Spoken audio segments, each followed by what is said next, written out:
Basketball Manitoba podcast, we have Pierre Dubrueil. He began playing basketball at the age of 15 in his home country of France. After playing for just 2 years, he started coaching and refereeing, finding himself more drawn to that side of the game.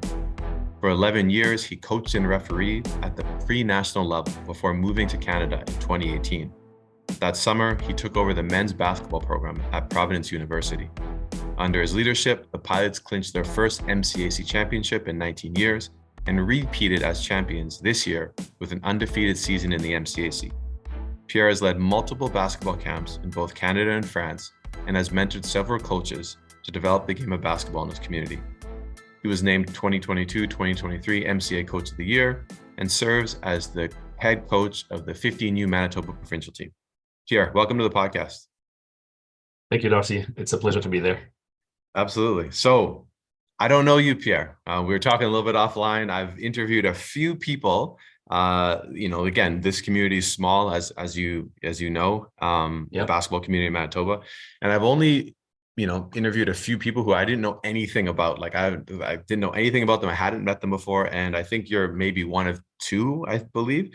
So I mean, why the heck are you in Manitoba? Can you tell us what brought you here? And yeah, let's just go from that. Yeah, now, I'm not gonna lie. I was hoping for you to pull up a story about me somehow. I remember you from I'm a bit disappointed, but sorry. Yeah, I'm playing. I born and raised in France, and came to basketball pretty late in my life, at 15 years old. Mm-hmm. I guess the story could be long about basketball, but I'm gonna skip ahead and just go to like the coming to Manitoba. Yeah. Let's hear that. I want to know exactly why you're here. Yeah. I mean, it's a wide story. I was working in management for a big headphone and speaker company, Bose. And just living a good life in France, and on the side coaching basketball, reffing basketball, and playing a little bit as I was able. And like sometimes in your life you go through moments where you feel like you're not on the right path, and you're not really accomplishing what you need to do. For me, it was part of a faith journey, being a Christian, and feeling like I needed to do some changes in my life. And so I kind of like do what a Christian do, which is praying and trying to listen to what you're supposed to do. And I kind of saw this weird word Canada in my closed eyes. I saw the letters and I was like, what the heck is that? Like, I mean, I know where the country is, but I had very little drawn to going anywhere outside of France. And just to add a little bit to the story, at the time I had a job offer 3 hours away from home. And I was like, this is too far. Like, I am going 3 hours away from my family. I don't think I can do it. And then at the same time, I received this weird sense of like, you got to go in Canada. And I'm like, this is wild. And so I'm kind of like on a journey of doing like a leap of faith. I'm like, all right, let's ask for a work permit. Like, I have no idea like where you ask for a work permit. Like, I don't know anything about this. And I get a work permit, and I'm like, all right, well, it's one step down, a few more to go. And as I'm reflecting on what I want to do with my life, I realized that basketball is my happy place. And more particularly coaching basketball and having the ability to impact others and pour myself in youth and in young adults, and just teach them basketball and through basketball life. I was like, man, like I want to do that. And I heard the testimony of a coach in a camp where I was at, who kind of did the same thing. He was playing soccer, wanted to play pro, and his path led him to play in a university in Boston. And he got injured the day where he was gonna get his pro contract. Wow. Like season-ending injury, but more like career-ending injury. And he's like, this is it. Like God is taking away soccer from me, and kind of like defeated. and he got an occasion to start coaching soccer, and he told us how he was coaching in the US, and got this occasion. He was in Christian university like me, and has this occasion to like mix his sports and his faith, and I'm listening to him and I'm like, this is what I need to do. And kind of like, in a naive sense, I'm like, this is gonna be easy. I'm gonna just like show up in Canada and I'm gonna find a job. And that's what I did. I lined up like 4 weeks or 5 weeks of sports camps with Athletes in Action. Sold everything in France, gave the key from my apartment, and moved to Canada with 5 weeks of sports camps in the summer 2018. And I had applied to 18 different positions in Canada, only basketball.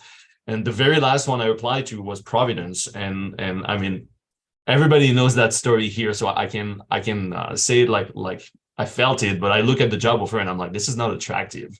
Like, this is a half-time job in the middle of nowhere. I had never heard of Manitoba.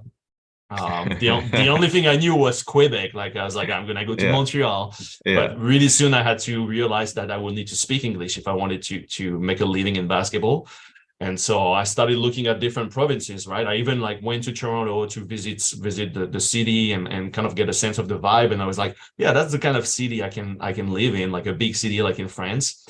And so I applied to Providence as my last job before moving to Canada. Moved to Canada, and they're the only one who called me back. And they were like a little bit dragging their feet, because they're like, there's this French guy from, like, we don't know him. We can't compare his like experience in basketball to anything we know. And I remember that being like a hurdle for them, like being like, hey, can you sign us a game? And I was like, we don't record games. Like, we don't do that. Like, it's not the same. And so having to explain my level and my knowledge, and I mean, they gambled and took a chance on me, and the rest is history. I ended up in Audubon, Manitoba, in the middle of nowhere, and now I'm head coaching a college program full time. So that's amazing. Yeah, it is pretty crazy. You didn't know about Manitoba, never mind Otterburn. There's people in Winnipeg that no idea where Otterburn is. They've never heard of it. And you probably know I've interviewed, I think maybe you're the sixth person or fifth or sixth person from Providence. And I always ask that same question of them, because typically they're people from Manitoba and they're like, I'd never heard of this place for the most part. Now, Joel, I think, is the exception because he had some roots to it, but everyone else was like, no idea. I didn't know what this place was. And so now you're out there. Do you live in Otterburn?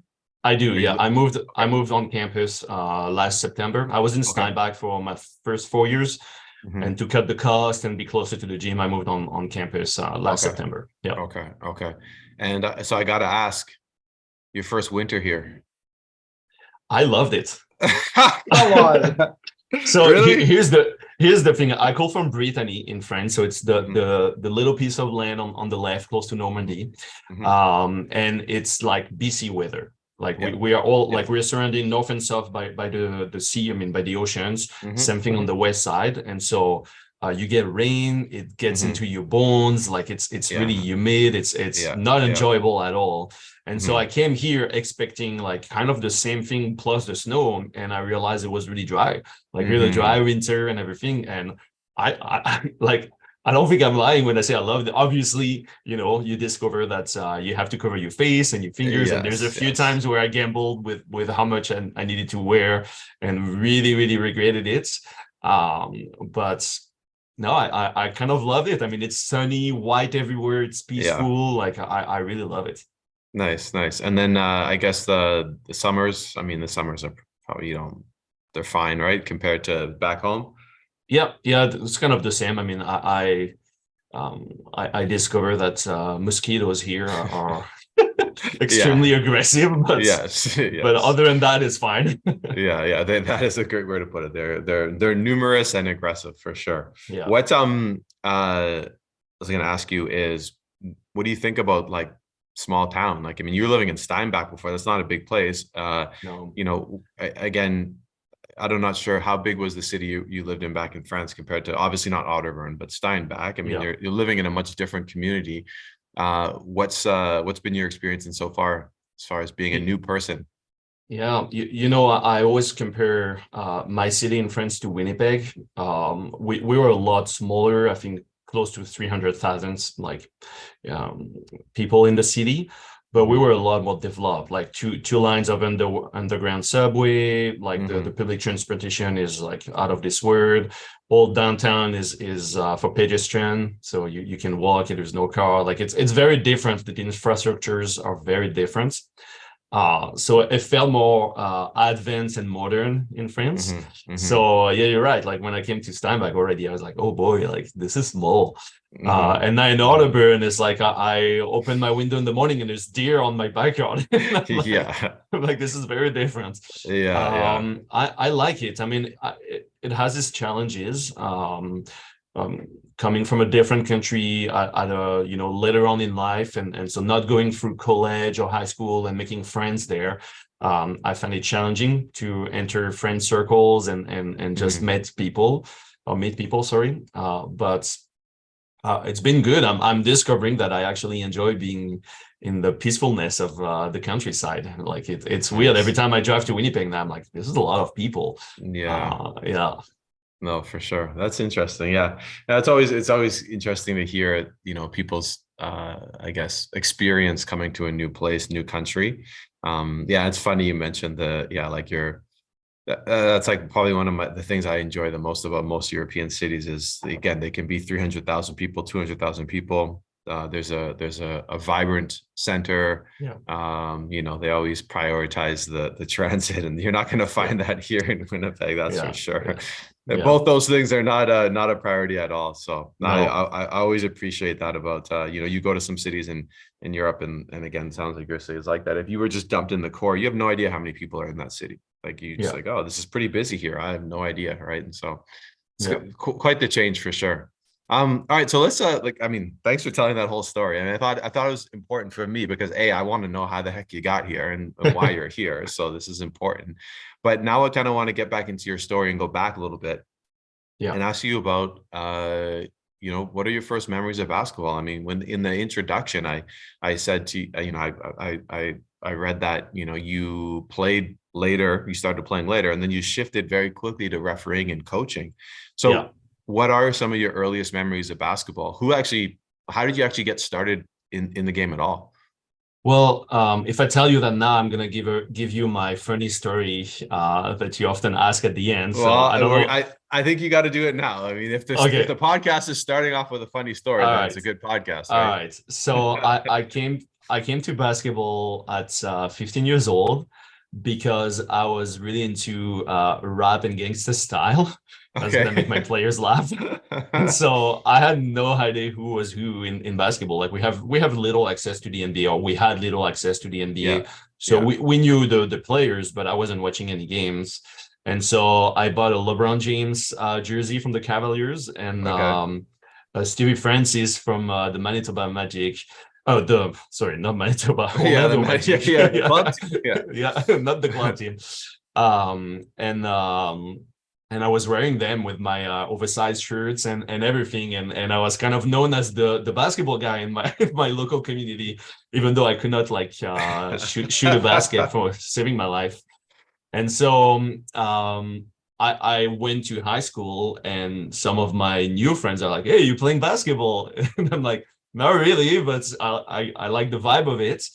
And I was a big dude at my age already in high school, so they're like, "Hey, big dude, come play with us." And so they invited me to come, and when you're young, you think that's, especially when you're getting invited, right? You feel like you're a big deal, and so I went there thinking I was gonna blow their mind away with my imaginary skills, and they got me into it. So I was horrible, but they got me into it, and that's how I started playing basketball.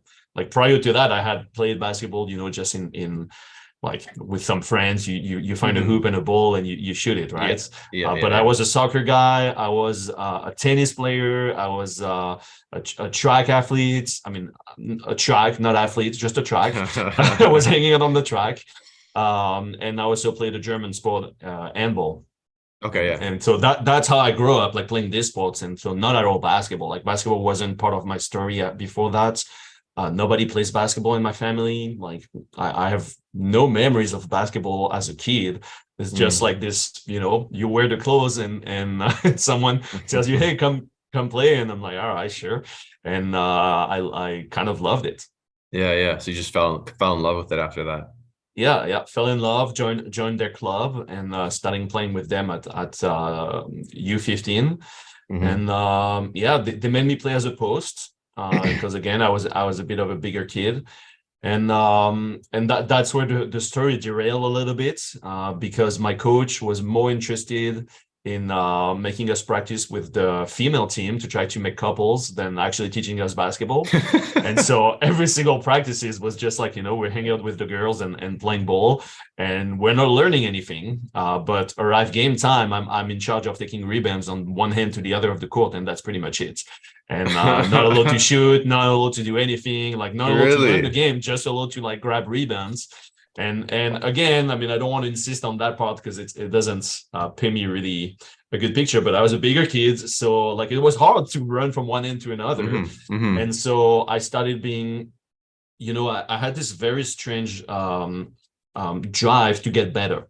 I Mm-hmm. wanted to know the game, so I started like watching YouTube. I was watching D Wade play, and I was like, all right, it's like I'm gonna go on the court and do like 1,000 times what D Wade is doing. And I was very disciplined with that, like playing outside because same thing, we don't really have access to like a gym. You can't just Mm-hmm. show up to a gym and play.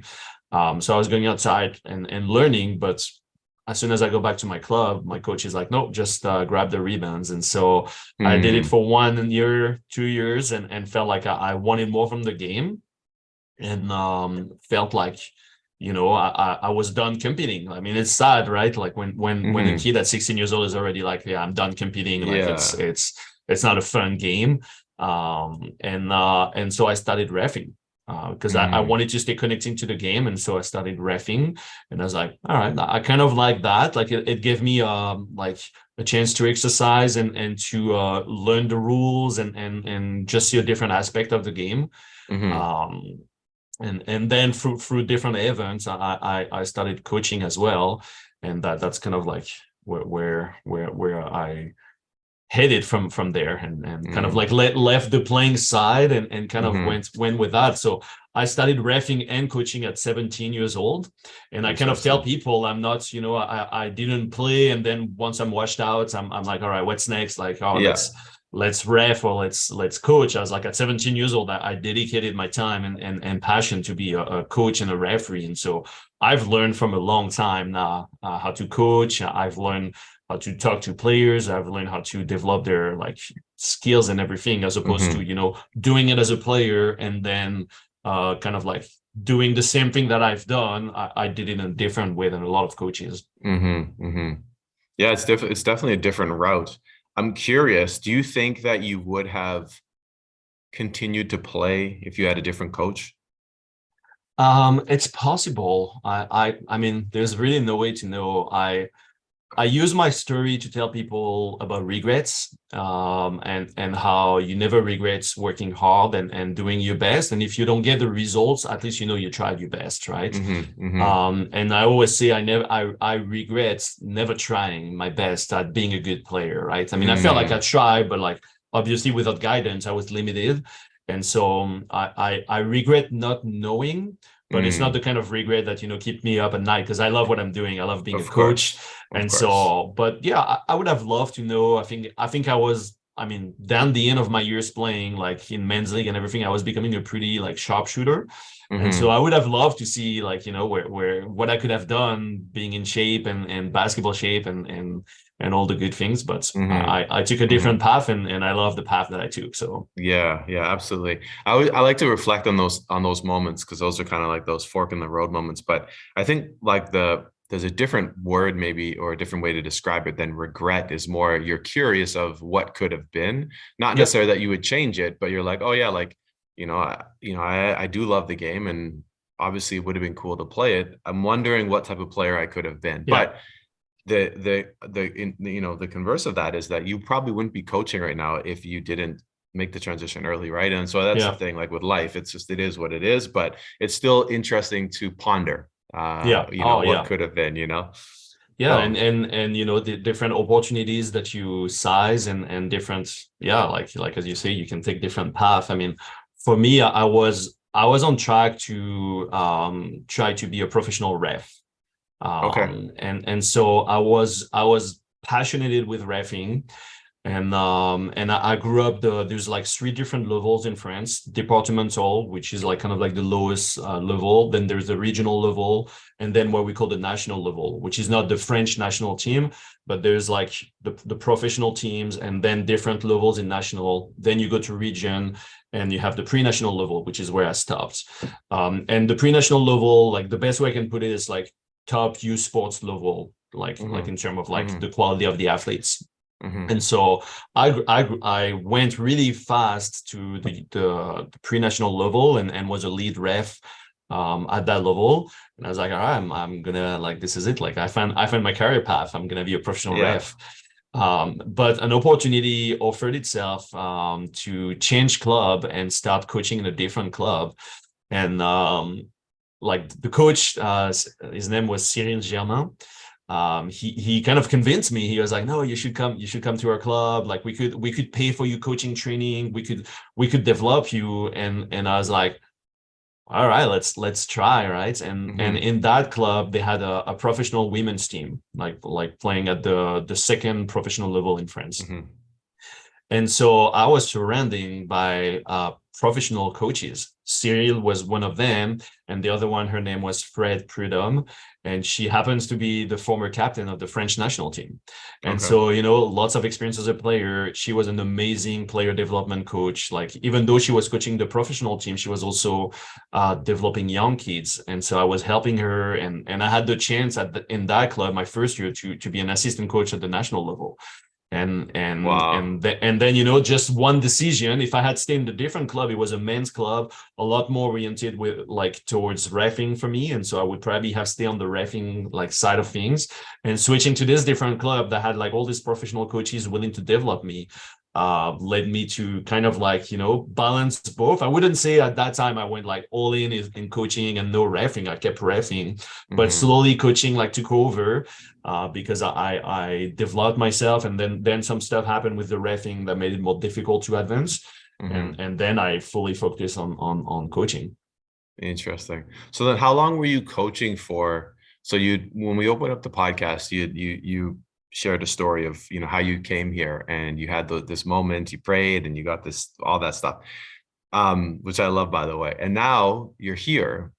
So somewhere along the line, again, you're talking about how you started taking reffing less seriously as far as a path, and you started taking coaching more seriously. But Yeah. how long between the point when you started working with this club and you're like, okay, you know what, I really am into this coaching, to the moment that you were talking about where you're sitting there in France and you're like, something's calling me? What are we talking about there from time frame?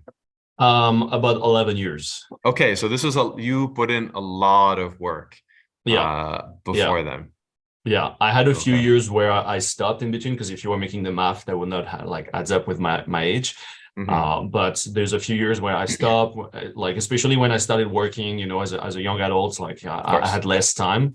But about 11 years total of coaching, and then moving to Canada and coaching for 5 years now. So yeah, Mm-hmm. 16 Mm-hmm. about six. I have about 16 years. See. It's Okay. again, we're not keeping tracks like a lot in France of like stats and everything, so it's hard to know, like even for me to remember how many teams I coached. But it was about 11 years before moving Okay. here. Yeah. Okay. Okay. And so one thing I like to ask all my guests here is, again, you obviously had mentioned, I believe in English, you would just say Cyril. I think that's how you would say the name of the Yep. person who, right? Yep. You, said, hey, come here. So one thing that I like to ask is about mentors, right? And Yes. people who have kind of guided, in down your path, or at least supported you down that path. So, Yeah. want to ask you about who are some of those people that, again, 11 years is a long time Yep. to be doing something now. And now beyond that, like, you're still going. So I'm sure you still have some mentors, some people that you confide in. The big thing that I'm very curious about is, obviously early on, yes, tell us about that. But when you now are telling whoever it is, you're like, hey, I'm leaving, I'm out of here, and I'm going to Canada. Maybe you had someone as well who was advising you during that time. So maybe just, again, I'm not asking a direct question, but tell us a Yeah. little bit about your mentors and how they've affected your life in transitioning and in basketball. For sure. Well, Cyril and Frederick was definitely the one that mentored me when I was a young Okay. coach. They were very opposed in terms of coaching style. And Okay. you don't realize that when you in the moment, like you kind of pick your favorites, but the fact that both of them were mentoring me today has led me to like have a better knowledge and better tools in my hands. Mm-hmm. So he was a lot on the intensity side.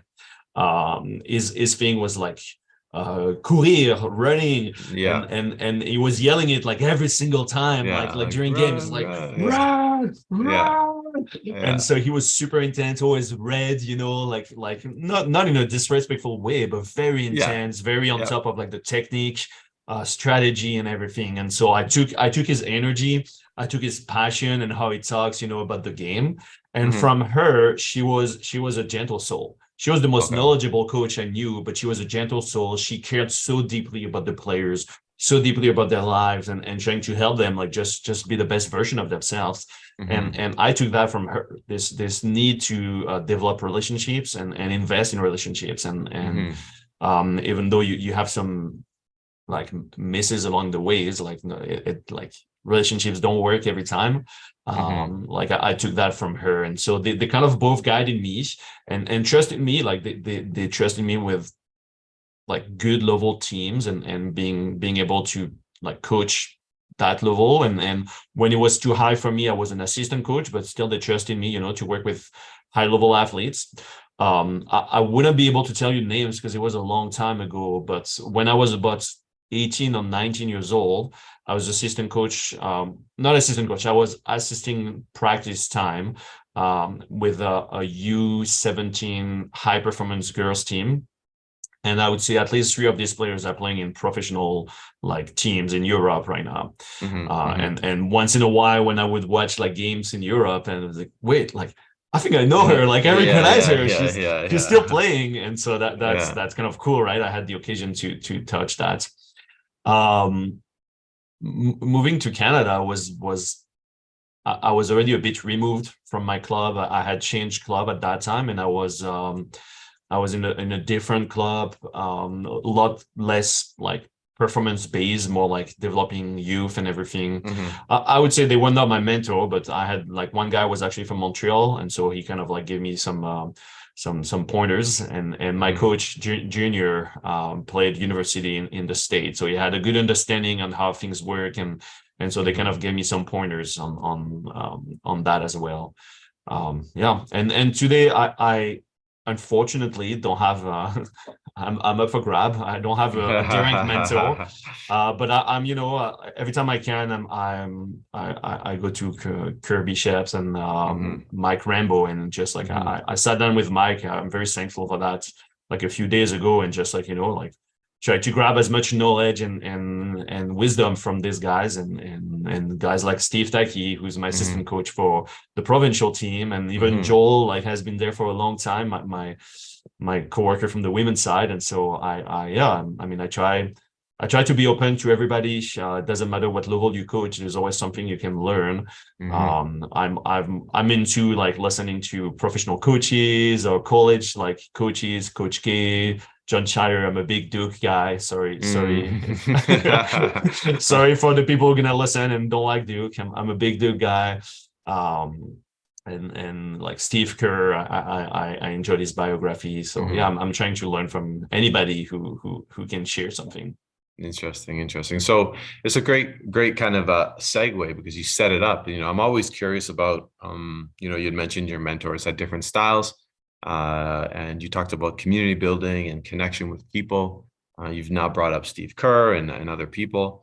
So I'm curious. Because like the one thing that I've really come to notice, or I mean, should understand, when it comes with anything, but I think this is even more important when it comes to team sport, is Mhm. that really, yes, we want these outcomes on the court, and yes, we want to win these games. Yes, we want to develop these skills, on an individual level as a team. But the one thing that is consistent, and I know this sounds crazy to say because it's so obvious, is that you're actually in the game of people, right? Yeah. Like that's really what we're doing. And the people that are able to get the most out of other people tend to have the most success in regardless of what it is.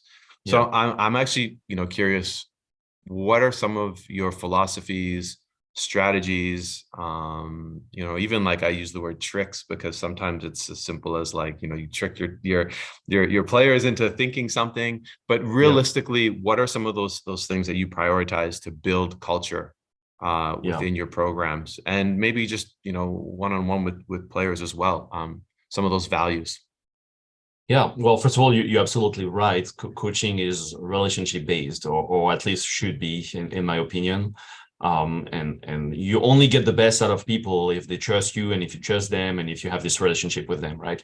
So Hmm. even if you were to be only focused on winning, you will still need to build this relationship because otherwise players don't give you the best, Yes, right? yes. And so no matter how you approach coaching, like if you high performance or not, you still need to build the relationships.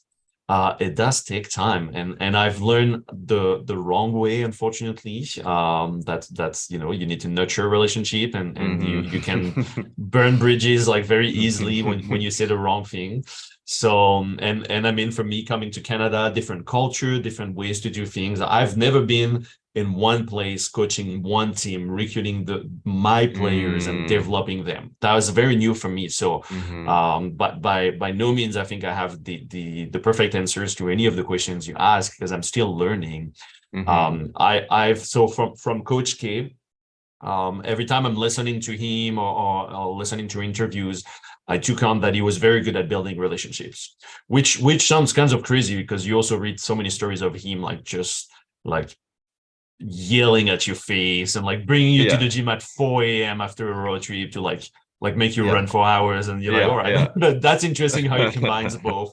But the famous, like, I mean, the Redeem Team documentary on Netflix talks about it a little bit, but how Hmm. he approaches like values instead of rules. And so Hmm. I have experimented both because when I came here, one of the things that I was recruited for by Providence was to turn around the program from kind of a bad reputation program. And it's not saying anything about the players. Like at that time, I mean, there's unbelievable guys like Cash Blanca, Christopher Hmm. Dick, Hmm. Graham Bogner, like who played at Hmm. Providence, like, the years before.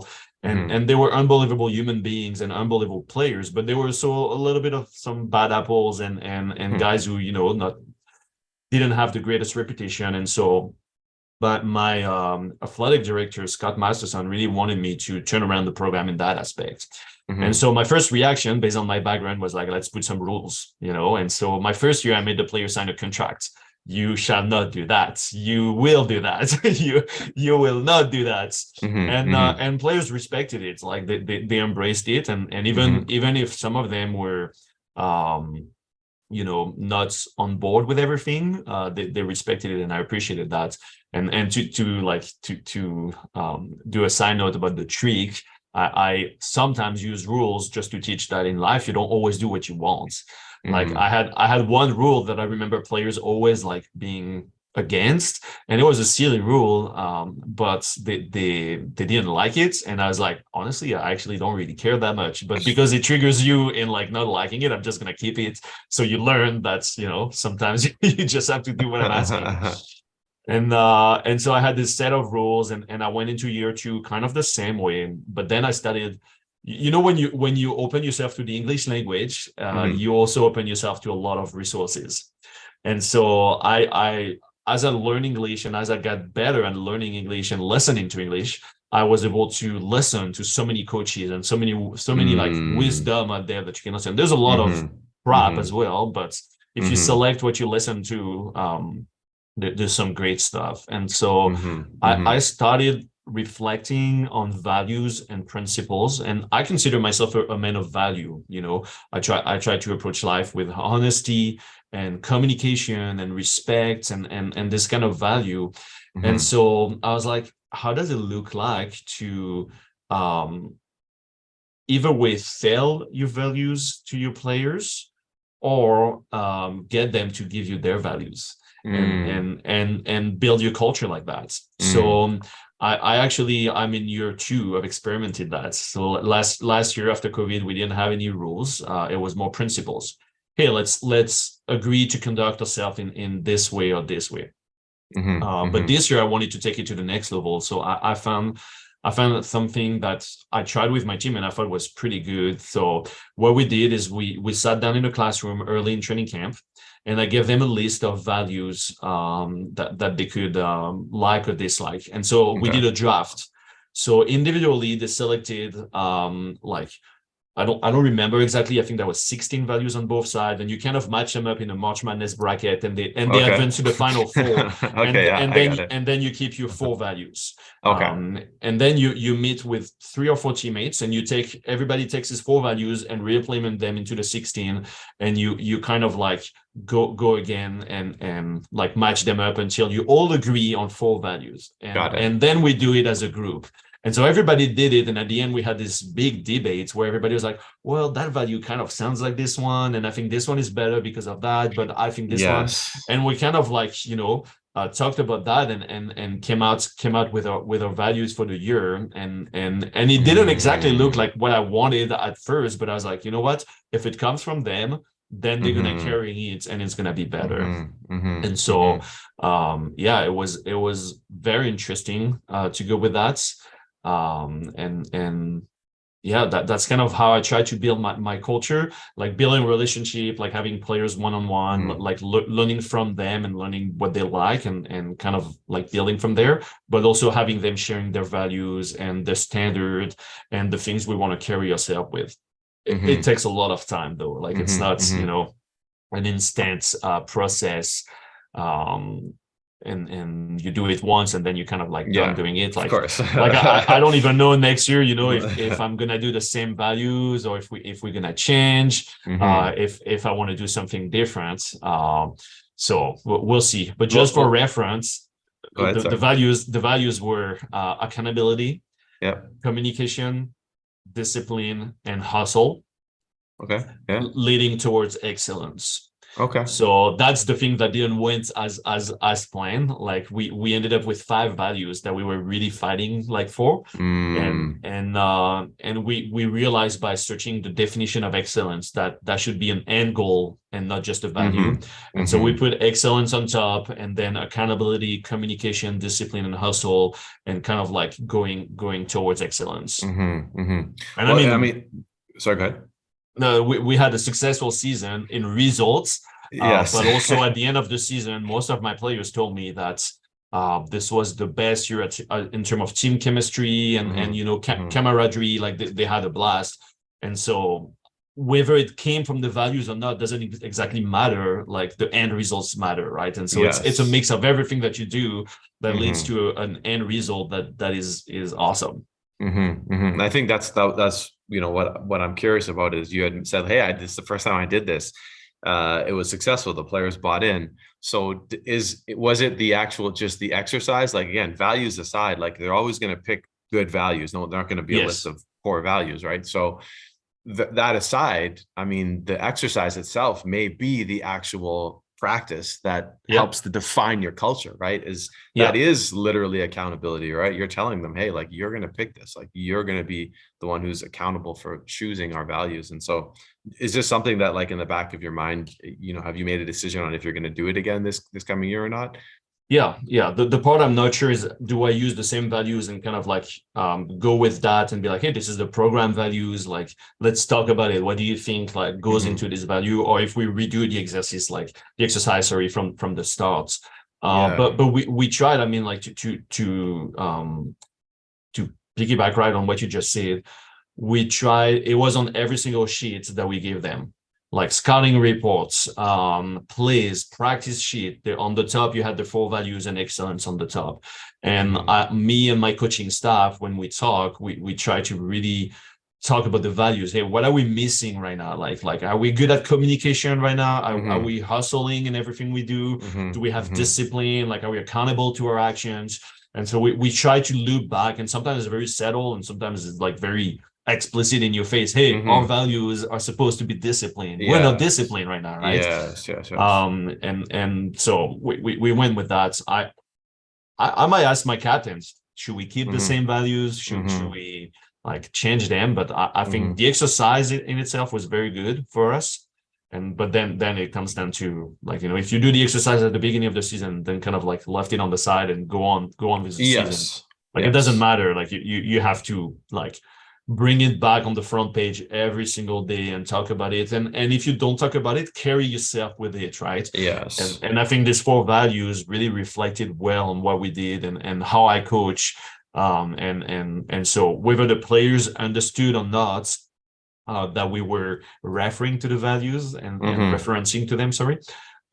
We definitely like use them in our coaching and in tough moments. Like, that's the values we carried with us. So yeah, it's interesting. I'll be curious to see what you do. I don't know. My right away, my thought is the exercise itself is part of the value, right? It's like the medium is the message thing. It's like, you, by doing that, it doesn't matter what they pick, because you're now, they're going to be the most accountable to whatever they decide, right? And so absolutely, I'm curious to see how you move forward with that. Yeah. Now I want to switch teams to a team that's not even created yet. So I guess a future opportunity. So we mentioned that you're going to be the 15U provincial team coach. Offline, we talked a little bit about the fact that you have, I mean, I guess locally, somewhat of a legend. I'm not even going to say somewhat. He's a legend. He is. Stephen Tacky as your assistant coach, which I was like, is he your assistant or you guys co-coaches? And so, I know, Coach Tacky, fairly well. Interviewed him on the podcast. I've known him for years. Is like, again, what an opportunity for you. But I think you were mentioning offline that for him, he's seeing that also as an opportunity. So again, I know I'm just saying things, but, question I have for you here is, why did you decide to actually apply for the provincial team job? And I guess, is this really your first step into the wider, I guess, Basketball Manitoba network? Yeah. First of all, you're right. He's a legend. No, it's not like we can argue that. I mean, I love Steve, and I barely know him. Like, the few interaction that I had with him, I'm like, this is the guy. Like, that doesn't come better than him. And so for me, applying to the provincial team was always on the back of my mind. Back in France, I did a little bit of the same system. It wasn't as like short windows, you select your team, you develop them, compete, and then it's gone. It was more like a long process of selecting athletes at a young age and training them. And then when they reach a certain age, they start competing, but they kind of stay in the same team, the same group. So it's not like U15, U17. It was like U13, 14, 15, 16. Like, there's every single age so that they can keep competing. So it was a bit different. So I touched that a little bit. So I guess I always had an interest in, I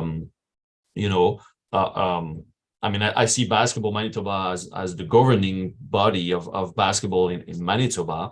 And so I always had an interest in working with them and being able to like work with normally the best players in Manitoba. And I've a deep desire to one day being on the national team. And so I've used that also as a way to start building myself like at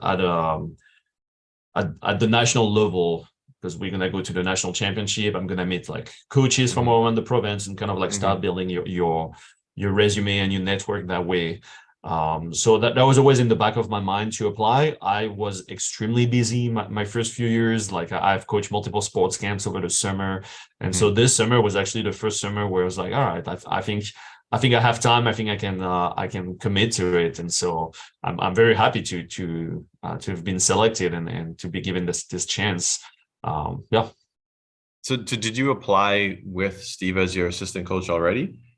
No, so I applied alone, and I was thinking about applying with Steve, but again, I didn't know him that well, and so I was like, I mean, I told him, so it's not a shot at him, but I told him like he's pretty slow at answering messages. So I was like, how long is it gonna take if I text him and I'm like, hey, would you consider applying with me? Then I was like, I don't know how this is gonna go, so I decided to apply alone, and I told during the interview that Steve Tacky would be my first choice, like, to coach with, and before I had a chance to say that, they offered me to have Steve Tacky in my staff, and I was like, yeah, like that sounds perfect. Nice. So yeah, awesome. Who else is on the staff?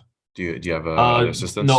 No, it's just the two of us. Okay. Like we have a condensed format this year, so there's like limited window of competition and budget, and so we it's only the two of us. But as you said, when you see his name on the resume, you're like, all right, is he the head coach? Is he associated coach, associate Yeah, to of the head course. coach? Of Like, course. and honestly, it's probably gonna end up like that. I mean, like we I'm excited to work with an assistant coach who is like fully devoted, like to being an assistant coach and the best assistant coach. And I think he's excited to be an assistant coach working with a head coach fully devoted to be the head coach, Hmm. because he in his school he's like he's doing almost everything, right? Yeah. He does have assistant coaches, but they're not working for him. And so No.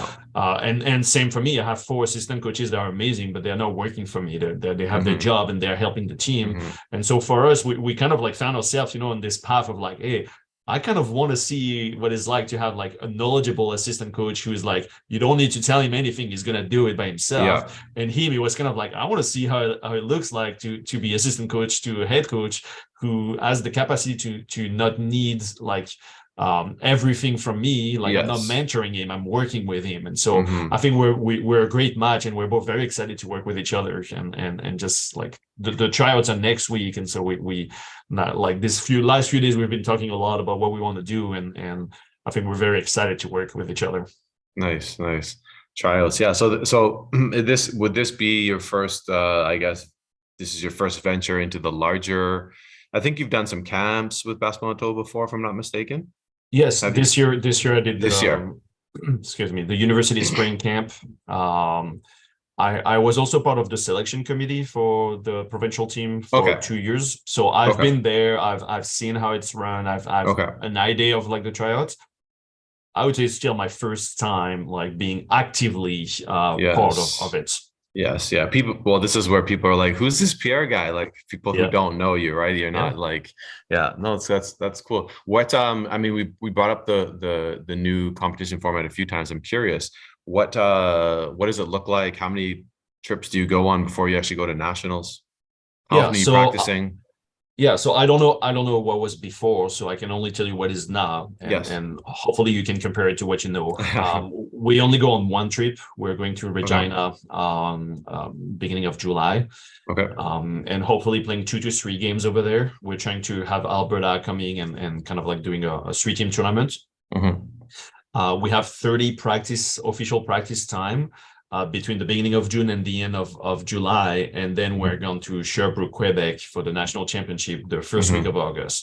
Okay. So Okay. it's 2 months, 30 practices, three official games, up to three official games. We're gonna try to get a few scrimmages in there, Of course.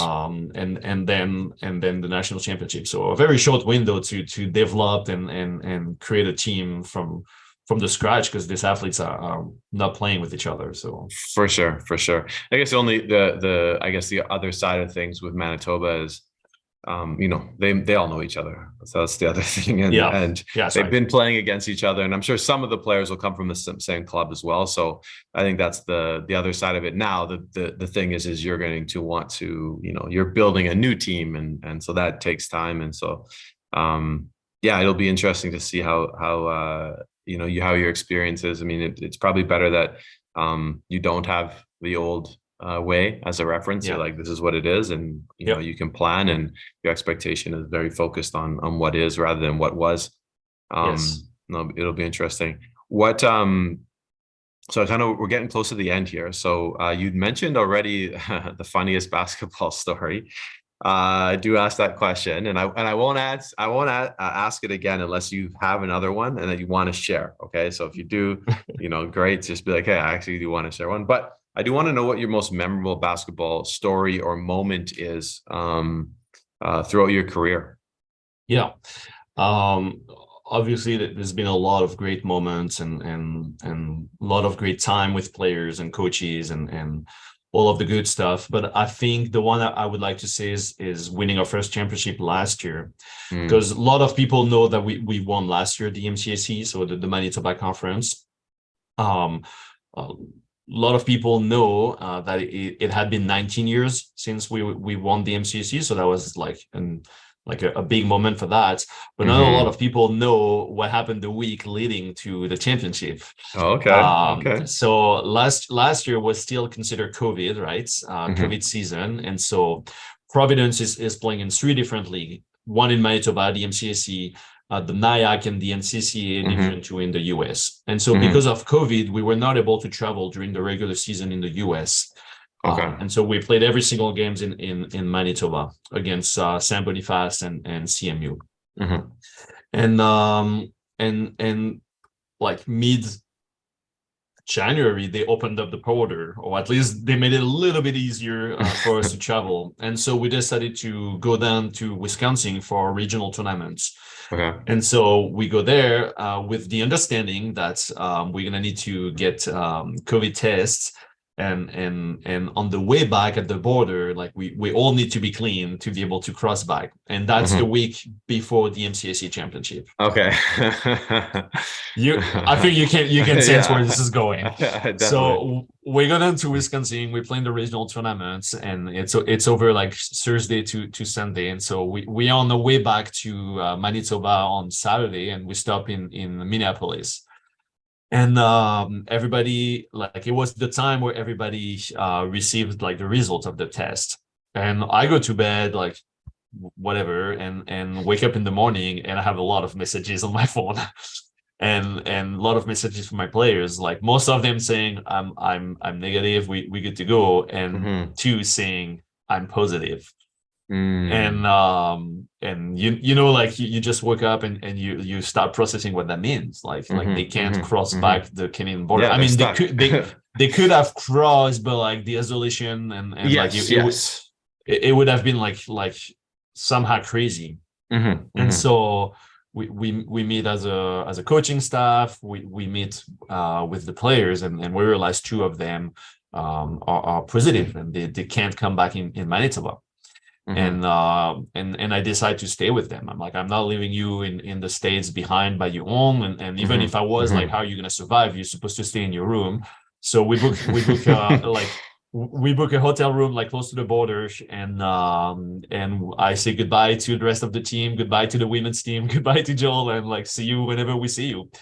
And so we stayed in the hotel, and that's it. Like we put them both into the same room because they're like, okay, you have the same thing. Both of them 0 symptoms. You know, it's the one COVID, you know, where nobody's sick, everybody's in good shape, but the papers say that they're not good to go. And for the funny story, just to put one here, I won't give the name, but like everybody who knows my team will know who they are. But they were as opposite as it gets from each other, like personality wise, belief wise. Like the guys like not a good match, but at the same time a good test of character for both of them. And so we are like hoping that, you know, we got tested on the Friday, I think. So like we were making some calculation, and like, all right, like hopefully we're gonna get negative very soon, and we can go. And I'm like, hopefully I'm not gonna get COVID because of them, and you know, so I'm taking every precaution that I can when I give them food and everything. Anyway, we stayed at the hotel from Sunday to Thursday. Wow. Every day we go to the University of North Dakota to get tested, and every day they're still positive, and I'm still negative every single day. And so my players back home are practicing and getting ready for a championship without me. And we were the 2nd seed, so we had to go through the semifinal against USB to face CMU if we won in the final. And so I'm calling my assistant coaches, I'm letting them run things, and I mean it's a test of trust for me, because I you know, it's I'm the head coach, and I'm like, I'm not the one prepping for a championship. And every day we're praying and hoping that we're gonna get like the result, and we don't, and we are getting like dangerously close to the day of the semifinal, which is Thursday. And Thursday morning we go get tested, and the plan was, if one or both of them are still positive, then someone is going to come to hang out with them, and I'm going to go back to Canada to coach the semifinal. Yeah. And so there's the dad of one of the players getting ready. He's in his car. He's waiting for the phone call, and we go get tested, and his son is negative. So like super happy and everything, but the other one has an inconclusive test. Wow. And so we're like, what does it mean? And she's like, well, we were not able to establish the results. So I'm like, I'm like in my head, I'm trying to process. I'm like, I'm playing a semifinal tonight. Yeah. Like it's just very blurry. And we did, I think, 5 to 6 tests on him, like in 30 minutes. Like we just like shoveled like this stick in his nose and just like went for him. And I was like, we're gonna do it until we get a negative one. And inconclusive. And we're like, what does it mean? How is it inconclusive like 3 times in a row? And then he finally gets one. And the doctor even make a joke. Like this guy had like, he was nervous, he was shaking. I was trying to like calm him down. And the doctor say, and it's like, so what do you need to go back in Canada? I need it to be negative. Oh, I'm sorry, it's positive. And the kid like almost start bawling. And the doctor is like, no, I'm joking. You're negative. You're good to go. And he's like, he's looking at me and he just can't believe it. So we go back to the hotel. I'm calling everybody. I'm like, we're coming back. We hit the road and I arrived to Providence maybe at 4 p.m. The final was like 2 or 3 hours later. I mean, the semifinal. We show up for the semifinal. I feel unprepared. My 2 guys are unprepared. The team, it's weird. Like they're just happy to see us. We go through a challenging semifinal against USB. Like they almost pull up a win against us. When we had win every game but one against them during the regular season, we finally win the semifinal. Now we have 1 day to get ready for the final, and CMU had won every single game except one that we won against them late in the season. So we know they're a good team. We know it's going to be challenging. And we didn't play a great semifinal. Like we were not like, I mean, I haven't talked to my team for a week. Like when we're out of sync, like things are not going well. So I'm like, we're going to get hammered down in the final. Like it's going to be horrible. And then just everything clicks. You get into the semifinal. We're hosting in a new facility in Neverville, and it clicks. Everything clicks on the court. My players play their best basketball that I've ever seen. Everything is perfect. From the defensive end to the offensive, to the executions of our plays, to like the shooting accuracy, to everything clicks, the energy and everything. And we win our first championship after like a very much wide week that didn't prepare us. So lots of people know we won, but not a lot of people actually know the full story of how we didn't prepare for that first championship. And so the feeling, I mean, we won this year and it was great, but the feeling last year to win and accomplish that after such a dramatic week and season as a whole was just like an amazing feeling. Wow. That I mean, and then like, yeah, there's so much. I mean, it's hard to if you don't have an experience like that, it's very hard to remember. A lot of people have forgotten how it was during the COVID times, and there's an additional pressure, like obviously of the testing and all this stuff like that, and how serious it is, or how you're able to do what you're not able to do. Like, I can't go into the country. So all those things kind of looming over the game. And then for you to squeak out the win in against, say Boniface, and then move on to actually beat CMU, right? I mean, that's super memorable for sure. Yeah. And I'm sure the players are like, that's something that you guys probably talk about. Remember that time when we almost didn't get over the border? Yeah, well, that player, so one of them is not in my team anymore, but the other one is, and like he talks about it all the time. It's like, sure, man, I was stuck in this hotel room with the other guy, and it was crazy. And then we go on and we win a championship, and so that's a really sweet memory for a lot of us. Yeah, absolutely. Oh, that's a great one. Okay, I have one last question for you. I always ask for some advice. The advice that I'm going to ask you is slightly different. So typically with a coach, it's like, you're standing in front of a room of people, let's say provincial team kids, or you're giving a speech of some kind, and a player, or someone says, hey, can I ask a question?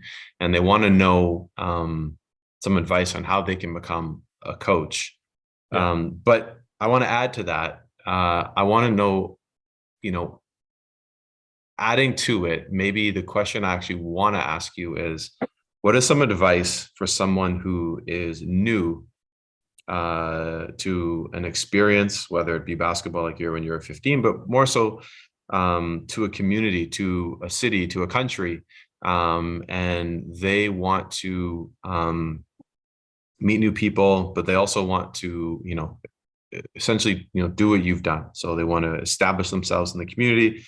They want to be able to, coach or do the thing that they're passionate about in a new community. Because again, there's a lot of people out there, whether it be a student who goes to a new school, someone who goes to a new team, someone who just goes to a different province, a different city, there's often people who are stuck in these new environments and they feel a little out of sorts. And so I know you have a lot of experience with that, coming and taking a risk. So again, very open-ended question here. I think you kind of know where I'm going here, but I'm very curious to see what your advice would be to someone who is experiencing something similar to your experience in a new environment that really, really wants to have success. That's a difficult question because I haven't mastered it. and I learned along the way. I think is finding the right people to surround yourself. And so what I mean by that is don't try to be friend with everybody. Like don't try, to go see everybody, but talk to a lot of people. And once you find people, I'm a huge believer that, I like when people put like something into words for me. Like I like reusing what people say because it's like, so I heard someone say one time, leaders remove confusion, and clarity is kindness. And so I kind of mix these two things, like remove confusion of what you're trying to do. Like, hey, I'm new here. I'm trying to like make friends. I'm trying to like build my network and just clearly communicate what you want to do and what you're trying to do, right? Hey, I'm trying to learn like to be a good coach, or hey, I'm new in this school. Like, can we have lunch? And just like, I love to get to know like someone new and everything. Like, like be clear in your intention, like remove confusion, give clarity in what you're trying to do, and don't just be like, trying to make it happen with like people don't know what they don't know. They might not know you new. They might not know that you're looking for friends. They might not know that, you're in need of a mentor. They might not know anything because they don't know what they don't know. So use clarity and remove confusion in what you're trying to do. Like, hey, I'm looking again for friends, for mentoring and everything. And I guess attached to that, I would say dare to try, dare to apply to the provincial team, dare to go see a youth sports coach and be like, hey, would you sit with me and like chat about like your experience, dare to go like see this guy that you want to be friend with, dare like, dare to do things, dare to move to Canada and find a job here, like just like, just go get it. And yeah, I don't know if it's a good advice. I don't know if that's going to help anybody, but that's kind of what comes to mind when I think about it. No, again, it's good advice. Like, I think, and this, you said it in so many ways. It's like, we hear a piece of advice from one person, and then we hear a piece of this, and we, everyone's going to kind of formulate how they view the world and how formulate their own worldview. So I think the advice you're giving is going to, be relevant for somebody, right? And somebody who might be experiencing something like you. Like the first thing you said there is like, hey, don't just, try to be friends with everyone, but talk to people. I think that's just that little piece of advice right there is, a good starting point for someone, because again, you're in the most extreme situation, like new country, new everything. And you're by yourself, like you're not even with, so I think that's advice you give there is big. And I think I know we often find ourselves in new positions all the time, and so just having that extreme perspective that you're bringing to being in an absolutely new position definitely help people for sure. I think that's all we really got, unless you thought of that funny story that you told. Honestly, your most memorable story was also somewhat of a funny story. It was it really was. So. It really was. Yeah. There's one thing that I would like to say though, and it's kind of a shout out to Graham Bogner, because he put into words a feeling that I had for a long time when he talked about how he approaches basketball and how he approaches Mhm. every team he plays for as something special. And it's like this one thing, it's his own NBA. Like he made it to college, it was the NBA for him, and he knew that it wasn't the NBA, but he dared to dream about it, right? And Mhm. so I feel the same way about coaching, and I feel the same way about coaching at Providence. For me, it's like Mhm. the best next thing.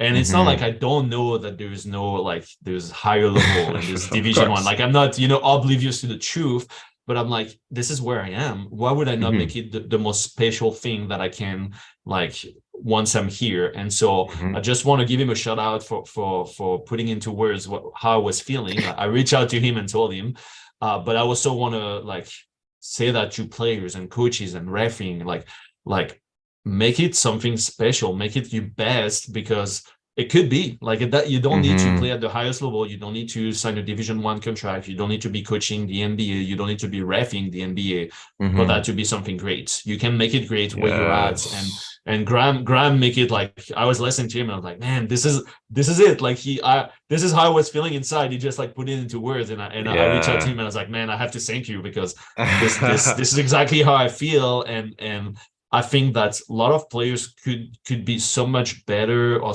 like so much greater, not necessarily just in their skill, but in what they carry with them, what they do, Mhm. if they just embraced what they have and just make it the best next thing. And I didn't know if that was gonna come out, so I'm forcing it into the end of the discussion. But I like, this is how I feel about basketball. I mean, you can see behind me this championship ball. I'm like, this Mhm. is just the MCAC.